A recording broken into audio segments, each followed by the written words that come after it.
Hello guys, SurvivalTech Nord here. Today I'll tell you about the trip we took last weekend, which for the sake of this video is called Winter Warrior Training. Now the point of the trip is simple. Living in the Northern Hemisphere, in Finland, Scandinavia, you need to embrace your surroundings. You can't hide inside all the time. And I set upon this journey with a few objectives. Improve my forest skiing ability, learn to use my gear as if I were born with it, establish effective communications, maintain my shooting skills, and conserve enough power for the duration of the trip. I need a lot of work on my forest skiing, but I'm pretty happy with the other objectives. Having my feel of skiing and going through several hundred rounds, it was time to focus on other things. Now for many people, the outdoors, camping, hiking, survival training is a means to an end. For me, it's all about the communications, and all those things support my field communications. So in addition to the forest skiing lessons that I received from SlowFood Survivalist, he also instructed me on how to build a snow shelter using my skis, my ski poles, a tarp, some fallen branches, and the same concept can be used to build a shelter for field communications. And this is a lesson that will remain useful for the next adventure out on the sea ice. But ultimately it's about the communications, isn't it? So one of my goals was to set up a whisper beacon using the cross-country wireless 30-meter end-fed antenna to see if I could replicate the results that I received back home.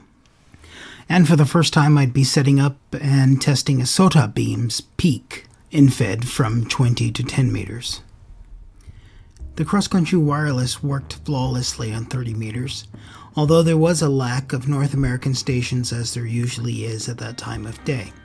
I suspect being 150 kilometers more inland than I normally am, and being quite far away from the sea is the reason for this. Conditions to EU and Russia remain the same though. Next, I tested the SOTA beam peak on 10 meters with Whisper.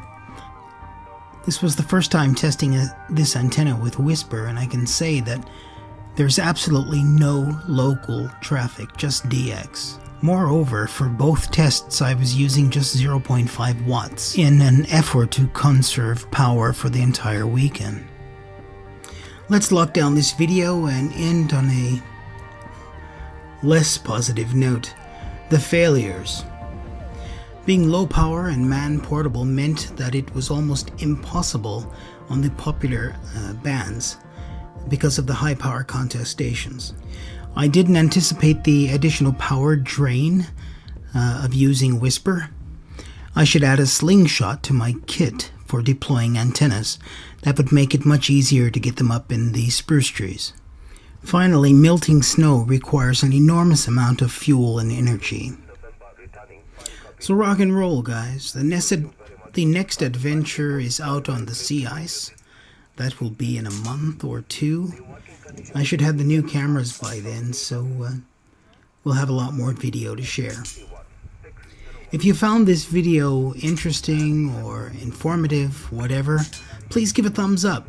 And if you find it in your heart to do so, share it with someone who might like it. With that said, guys, thank you for the support, thank you for watching, and I look forward to seeing you the next time. Rock and roll. Ciao. Thanks.